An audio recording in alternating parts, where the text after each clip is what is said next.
네, 오늘의 주제는 당신 잘못이 아닙니다. 새해가 밝았습니다. 우선 저는 여러분께 이렇게 좀 인사를 좀 드리고 싶네요. 작년 한 해 동안 여러분들 너무너무 수고 많으셨고요. 각자 자기의 위치에서 정말 최선을 다해서 일해주신 것에 대해서 제가 정말로 대표해서 감사와 또 존경의 마음을 표하고 싶습니다. 진심이고요. 제가 본격적인 강의에 앞서서 여러분들한테 한 가지 좀 요청을 드릴게요. 제가 지금부터 드리는 주문을 같이 한번 좀 따라해 주셨으면 좋겠어요. 뭐 일종의 선서 비슷한 건데요. 자, 한번 따라해 보시겠어요? 하나, 나는 나 자체로 이미 충분합니다. 둘, 나는 나 자체로 이미 최고입니다. 셋, 나는 나 자체로 이미 성공입니다. 어떠세요? 제가 방금 드린 이 주문을 따라해 보시니까 100% 마음에서 이렇게 좀 받아들여지시나요? 네. 100% 만일에 그게 공감이 되고 받아들여지신다면 여러분들은 이미 성공적인 인생을 살고 계신다고 보시면 됩니다. 그런데 어떠세요? 뭔가 좀 오글거리고 무슨 TV에서 강사들이 나와서 하는 아주 흔한 남의 이야기처럼 만일에 들리신다면 오늘 제 강의를 한번 열심히 한번 들어보실 필요가 있으실 것 같아요.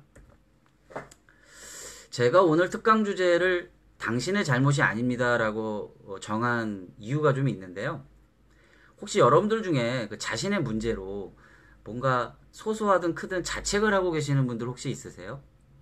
만일에 자신의 문제가 아니라면 아까 전에 말씀드렸던 친구나 혹은 자녀나 다른 제3자들에서 발생하는 문제들로 인해서 자책을 하시는 분들이 혹시 있으신지요? 저는 오늘 그렇게 개인적으로 자책을 많이 하시는 분들의 문제를 해결해 드리기 위해서 오늘 이 강의를 한번 준비를 해봤어요. 그렇지만 결코 여러분들한테 어떤 오지랖 넓은 값싼 위로를 드리기 위해서 만든 강의는 아니라는 점 반드시 알아주셨으면 좋겠고요. 제가 오늘 이 강의를 하게 된 배경을 좀 말씀을 드릴게요. 사실 저는 최근 들어서 생각보다 많은 사람들이 자책을 하면서 살아가는 모습들을 또 그것 때문에 굉장히 괴로워하면서 살고 있다는 사실들을 알게 됐습니다. 그리고 그 자책의 범위가 굉장히 크고 넓다라는 것도 알게 됐어요. 전 세대에 걸쳐서 남녀노소를 물어나고 굉장히 자책을 많이 하고 산다. 그거를 알게 된 결정적인 계기는 사실은 저를 보면서 알게 된 부분이 되게 컸었습니다. 무슨 얘기냐면요. 저는 제가 생각했던 것보다 굉장히 자책을 많이 하면서 살아왔던 사람이더라고요. 아주 의외였던 사실이었는데요. 저는 사실은 불과 몇 년 전까지만 하더라도 저는 굉장히 밝고 긍정적인 사람인 줄로만 알았었거든요. 그런데 한번 계기가 오게 되더라고요. 사업을 7년 정도 운영을 하고 정리를 하고 또 사랑했던 사람과 이별을 하고 또 친구들이나 어떤 다양한 비즈니스 파트너들과의 배신, 어떤 그런 삶의 문제들이 발생을 하면서 뭔가 제 자신 안에 있었던 감추어져 있었던 저의 실체를 바라보게 됐던 거죠. 보니까 사실 저는 실제적으로 발생했던 것 그 자체보다도 더 많은 고통을 겪고 있었던 거예요. 그 원인을 찾아 들어가면서 많은 사람들의 이야기를 듣고 책을 보고 강의를 듣다 보니까 정말로 많은 사람들이 필요 이상의 자책으로 힘들어하고 있고 고통스러워하고 있구나 라는 것을 알게 됐던 것이죠. 그리고 결정적으로 이 자책이 주는 그 고통의 결과가 너무 크고 또 이 자책이 자책으로만 끝나면 문제가 아닐 수도 있는데 사실은 주변 사람들한테까지 엄청나게 힘들게 하고 그 고통을 전파시킨다라는 데 문제점이 있었던 거였습니다. 아니 물론 자기가 잘못한 부분이 있으면 그 부분에 대해서 반성을 하는 것까지는 좋아요. 그런데 문제는 뭐냐면 그 반성이 자책으로 넘어오지 않게 하는 게 굉장히 중요하다는 사실입니다. 저는 오늘 강의의 서론부부터 결론을 먼저 말씀드리고 시작을 할까 해요. 자책의 근원이 여러분 어디에 있는지 아십니까? 이 자책의 근원은 말이죠. 바로 우리의 무지에 있었습니다. 혹시 여러분들 안병동에 가보신 적이 있으신가요? 우리나라에서 한 해에 암으로 죽는 환자가 한 몇 분 정도 드시는지 혹시 알고 계세요? 제가 2015년도 기준의 자료를 갖고 있는데요. 한 해 평균 약 8만여 명이 암으로 돌아가신다고 합니다. 실제적으로 연간 사망자가 한 27만 명 정도 되는데요. 그 중에 암으로 돌아가시는 비율이 가장 높죠. 근데 여러분, 실제로요. 정말 실제로요. 암 전문의들이 얘기하는 암 치료율이 어느 정도나 되는지 혹시 아세요? 네. 치료율이 없어요. 암은요, 사실은 불치병입니다. 그 매스컴에서 떠드는 암 회복률하고는 달리 실제 암 전문의들한테 가서 물어보면요. 암은 극복이 되지 않는 병이라고 한답니다. 그러면서 그들은 그렇게 얘기합니다. 암이라는 게 원래 그런 겁니다. 라고요. 그래서 우리 사회에는 이 암을 가지고 희망 고문을 부추겨서 다양한 민간요법이나 어떤 긍정의 힘을 통해 가지고 암은 극복되어질 수 있고 치료되어질 수 있는 거다라고 많은 사람들을 이렇게 혹세무민하는 그런 상업가들이 굉장히 많다라는 거죠. 여기서 핵심은 무지한 긍정은 또 다른 자책과 질병을 또 낳을 수 있다라는 겁니다. 특별히 우리가 포커스가 항상 암 환자한테만 가 있는데요. 사실은 암 환자 주변에 있는 가족들의 고통이 이루 말할 수가 없다라는 거죠. 그들은 결국 본인의 가족이 암으로 인해서 죽었을 때 엄청난 자책으로 더 많은 고통을 갖게 되고요. 2차, 3차에 걸친 다양한 정신질환으로 힘들어한다라는 겁니다. 2014년도에 고려대학교 안암병원에서 근무하고 계시는 암 전문의 박종훈 교수께서 오늘 제 그 강의의 타이틀하고 똑같은 당신 잘못이 아닙니다라는 책을 쓰셨더라고요. 저는 이거를 오늘 알게 됐었는데요. 그분이 그 책에서 이런 얘기를 하시더라고요. 암을 극복하지 못했다고 해서 실패한 게 아니다. 다 의미 있는 도전이었고 삶이었다라고 생각하면 너무나 고맙겠다. 이런 표현을 쓰시더라고요. 그리고 그 환자의 죽음은 당신의 잘못이 아니라는 것을 반드시 깨달아 주기 바랍니다. 라는 후문도 곁들여서요. 다른 얘기를 한번 해볼게요. 조금 우울한 얘기가 될 수도 있는데요. 현재 한국의 실업자 수가 이제 100만 명을 넘어섰다고 하죠. 그 중에서 20대 청년 실업자 수가 이미 50만 명을 이제 육박을 하고 있고요. 사실은 이 숫자는 그 숫자 이상의 심각성을 드러내고 있습니다. 사실은 뭐 대기업이 점점점 고용을 창출하지 못하는 것도 있지만 중소기업의 경쟁력이 더욱더 악화 일로에 치닫고 있기 때문에 소위 말하는 양질의 일자리는 더욱더 더 줄어들 수밖에 없는 그런 이제 형국에 몰려 있다라는 거죠. 근데 이런 상황 속에서 자칫 잘못하면 이런 생각들을 할 수 있는 분들이 있어요. 그럼에도 불구하고 될 놈들은 다 되더라. 내 주변의 사람들은 어떻게든 뚫고 들어가던데. 예, 뭐 이렇게 해석할 수도 있을 수도 있어요. 또 일부 그런 분들도 있고요. 그렇지만 이런 부분들이 사실은 굉장히 착시현상이라는 것을 여러분들이 좀 아실 필요가 있을 것 같아요. 왜냐하면 많은 사회적 지표들은 이러한 흐름들에 대해서 철저히 반하고 있는 것들을 많이 증명해주고 있거든요. 또 사업을 하시는 분들은 어떻습니까? 방금 말씀드렸다시피 대기업은 최근 30년 동안 고용 인원을 계속적으로 줄이고 있습니다. 더욱더 암울한 상황은 우리나라의 대기업, 뭐 제조 경쟁력 이런 것들은 최근에 그 중국의 제조 경쟁력이 밀려서 2020년 정도가 되면 중국은 이미 한국과 일본에 의존하고 있었던 부품에 대한 대체 비율이 70%까지 육박을 한다고 해요.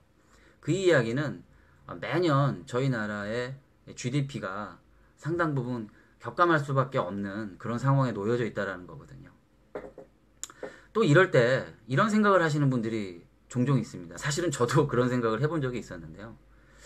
그때 내가 좀 더 열심히 했었더라면, 내가 그때 좀 더 견딜 필요가 있었었는데, 내가 끈기가 부족했어. 좀 더 버틸 걸. 내가 참을성이 부족했어. 내가 너무 화를 참지 못했어. 뭐 등등의 이유죠. 과거의 과거를 자꾸 꼬리에 꼬리를 물어가면서 어렸을 적에 내가 뭐 심지어는 공부 못했던 것까지, 부모를 또 원망하는 것까지, 심지어는 자기가 믿고 있는 신한테까지도 원망을 하게 되는 그런 경우를 종종 보게 됩니다. 그런데 뭐라고요? 그것은 여러분이 잘못해서 능력이 부족해서 혹은 눈높이가 높아서 취업을 못한 게 아니고 여러분들의 능력이 부족해서 사업이 어려운 것이 결코 아니라는 겁니다. 지금은 그저 상당히 불리한 우리가 형국 속에 살아가고 있다는 것을 반드시 인지하셨으면 좋겠습니다. 공무원은 괜찮을 것 같다고요? 제가 생각할 때 5년 안에 공무원 자리 반절은 없어질 것 같은데요. 모든 것들이 시스템화되고 로봇 혁명화가 되게 되면 일자리는 자연스럽게 효율적으로 줄어들 수밖에 없고요. 새로운 일자리로 대체되어질 수밖에 없는 겁니다. 저는 2007년도에 그 남들이 부러워하던 직장을 나와서 중소기업과 개인사업을 거쳐가지고 한 10년여를 지내왔어요. 뭐 결코 쉬운 시절은 아니었는데요. 저는 약간 문제가 좀 있었던 것 같아요. 예를 들면 이런 문제였었는데요. 무엇보다 부모님께 제가 뭔가 좀 보여드려야겠다라는 그런 강박이 되게 많았더라고요. 또 제 주변 지인들한테 나 박주민이야. 내가 뭔가 보여주겠어 라고 하는 생각으로 정말 열심히 가열차게 노력하고 일을 했었던 것 같아요. 그런데 바로 문제점이 거기에 있었다라는 것을 나중에 저는 깨닫게 됐는데요. 어떤 성과를 내더라도 저는 만족을 할 수가 없었던 거예요. 제가 기대했었던 것보다 항상 못 미쳤기 때문에 저는 처음에는 뭐 이럴 수도 있지라고 생각했지만 시간이 1년이 지나고 2년이 지나고 3년이 지나면서 저는 마음이 너무 초조해지기 시작을 했던 거였어요. 뭔가 보여줘야 되는데 이거 큰일인데. 근데 여러분, 전 도대체 뭘 그렇게 보여주려고 했었던 것일까요? 네. 지금 따지고 보면 사실은 소소한 성과들도 많았고요. 그 자체로도 나름 훌륭했었던 면면들이 많이 있었어요. 그리고 인정과 칭찬도 많이 받았었고요. 또 남들이 해보지 못했던 짜릿한 경험도 꽤 있었었거든요. 그런데 제 안에는 항상 불필요한 자책이 제 마음속에 있었던 거예요. 뭔가 남들이 생각하는 것 이상의 결과물을 만들어내야 된다. 라고 하는 일종의 강박이 저를 늘 사로잡고 있었던 거죠. 저를 더 쬐고 드라이브 걸고 하는 정말로 그런 마음에 뭐라 그럴까요? 저를 너무나 힘들게 하는 그런 자책이 굉장히 많았던 거예요. 이것은 어쩌면 제가 삼성전자라고 하는 그 회사를 다니면서 생긴 나쁜 버릇인데요. 단기간에 뭔가 빠른 추진력으로 기대 이상의 성과를 내는데 굉장히 길들여져 있었다라는 거죠. 거기에서 빠져나오지 못하고 개인 사업을 7년을 운영을 하다 보니까 제 스스로가 저를 녹초가 되게 만들었던 그런 부분들이 되게 많았던 거였습니다. 한마디로 바보였던 거죠. 네. 문제는 그거를 반성 수준에서 이렇게 그쳤으면 참 좋았었을 텐데 그것을 습관적으로 자책을 이제 하고 있었던 것이었습니다. 문제는 그러한 사고 방식이 점점 더 저를 더 자책하게 만들고요. 자기 혐오나 더 나아가서는 신세한탄조로 여겨지게 되는 경우도 사실은 있었던 거죠. 여기서 문제의 핵심은 이제 안 해도 되는 자책을 했다라는 것과 객관적 상황 인식에 대한 무지에서 모든 것들이 출발을 했다라는 겁니다. 그것이 저를 굉장히 갉아먹고 있었고 저를 망가뜨리고 있었다라는 사실인 거죠. 개인 사업을 마치 대기업처럼 운영하고자 했었던 저의 어리석음, 그 무지가 저에게 상당히 많은 상처를 만들어 주었던 것입니다. 늘 강조하는 거지만 우리 뇌는 상당히 멍청합니다. 나쁜 기억을 항상 나쁜 감정과 연결시켜서 증폭하는 기능을 하죠. 제가 이제 요즘에 그 뇌과학이나 이제 이런 것들을 공부하다 보니까 뭐 해마, 편도체, 뭐 전두엽 이런 것들 다시 또 이제 리뷰를 하고 있는데요. 이제 기억을 관장하고 있는 이제 해마라는 것과 우리의 감정을 관장하고 있는 이제 편도체라는 게 있지 않습니까? 얘네 둘이서 이제 같이 항상 붙어 다니는 거죠. 같이 붙어 있기 때문에 우리가 어떤 나빴었던 기억이나 이런 부분들이 발생을 하게 되면 좋았던 기억들은 다 물리쳐 버리고 계속해서 나쁜 감정과 나쁜 기억들을 증폭해서 만들어낸다라는 거예요. 그것이 결국은 자책으로 계속 이어지는 우리의 뇌 구조를 갖고 있다라는 겁니다. 그렇지만 다행히 지금은 제가 이제 극복을 했고요. 그 상황 속에서 빠져나온 지 이미 이제 오래됐습니다. 그리고 오랜 시간 제가 많은 수행과 또 연구를 통해서 저는 많이 이제 극복이 됐고요. 그렇지만 이제 그 이후로 저는 항상 방심하지 않고 아침 저녁으로 그러한 그 저의 과오를 범치 않기 위해서 끊임없이 저 자신을 성찰을 하고 또 훈련을 하고 그렇게 살아가고 있답니다. 빅터 프랭클이라고 하는 사람을 혹시 여러분 아시나요? 죽음의 수용소라고 하는 책을 쓰신 분인데요. 이분이 2차 세계대전 당시 아우슈비츠에서 강제 노역을 했던 유태인 출신의 정신과 의사예요. 근데 이분이 체험수기에서 이제 이런 단락이 나오더라고요. 한 청년이 있었는데 이 청년이 한 달 후에 아우슈비츠에서 이제 그 수용소 내에서 이제 풀려 나갈 수 있다라고 하는 이제 언지를 받게 돼요. 그런데 한 달이 지났음에도 불구하고 결국은 이 청년이 풀려날 수 없다라는 통보를 받게 된답니다. 그 안에서 굉장히 밝고 여러 사람들을 이렇게 챙기던 청년이었는데 오로지 한 달 후에 그 수용소를 떠날 수 있다라는 그 희망 하나 가지고 살아왔었는데 결국은 풀려날 수 없다라는 통보를 받고 그 희망이 좌절이 되자 일주일 만에 결국은 죽음에 이르렀다고 합니다. 인간은 정말 희망 없이는 한순간도 살기가 어려운 존재인 것 같아요. 그렇다면 우리 인간이 과연 언제 희망을 잃게 되는 것일까요? 그것은 반복적 실패에서 비롯이 된다고 해요. 반복적 실패는 결국 우울감을 양산해내게 마련이죠. 이력서를 100번을 냈는데 붙지 않으면 당연히 무기력해질 수밖에 없죠. 사업을 열심히 일으켜보겠다고 이렇게 저렇게 투자도 받고 직원도 뽑고 매출도 늘리고 하지만 실제 수익은 점점점 악화가 되어지고 경쟁사들은 새로운 무기로 계속해서 위협을 해오고 있을 때 어떠한 사람인들 그 무기력으로부터 쉽게 빠져나올 수가 있겠습니까? 네.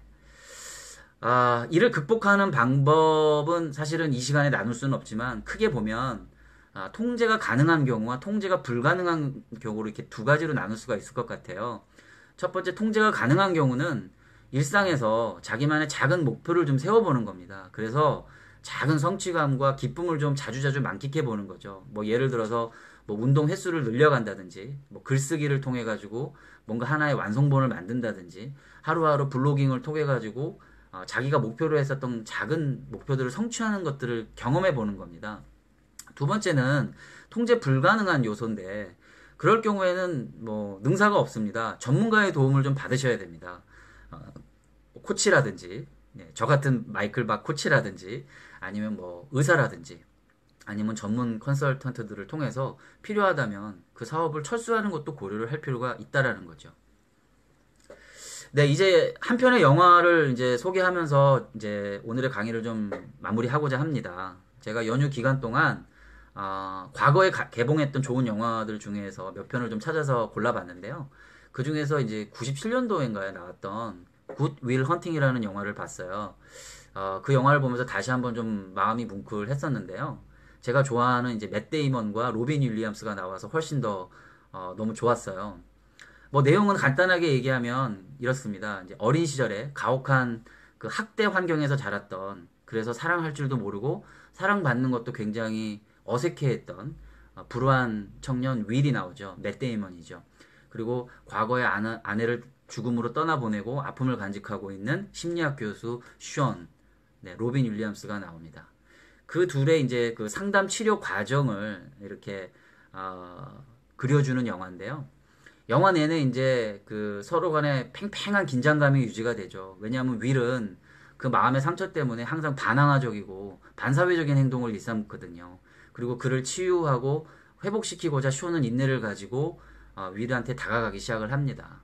그런데 결국은 쇼이 진정한 마음의 위로를 던지는 말 한마디로 윌은 무장 해제가 되죠. 그때 했었던 말이 바로 It's not your fault였습니다. It's not your fault만 한 7번을 반복을 하는데요. 한 3번째쯤에는 윌이 쇼를 칠 것 같더라고요. 네, 과거에도 제가 그 장면을 보면서 좀 위태위태했었던 기억이 나는데 이번에도 똑같은 기억이 올라오더라고요. 결국 윌은 그만 쇼를 부둥켜 안고 울어버리고 말죠. 결국은 본인의 자책으로부터 해방이 되는 바로 그날의 감격으로 본인이 이제 자기가 무엇을 해야 할지 찾아 나서게 되죠. 결국 자기가 사랑하는 여인을 찾아서 캘리포니아로 떠나면서 영화는 마무리를 합니다.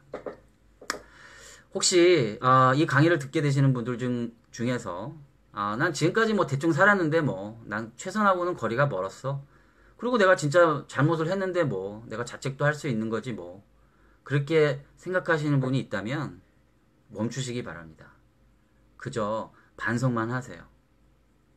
그리고 혹시 누가 보더라도 나 정말 열심히 살아왔고 정말 남한테 부끄럽지 않게 살았는데도 불구하고 자신의 형편과 처지를 자책하고 있는 분이 계시다면 그냥 멈추시면 안 됩니다.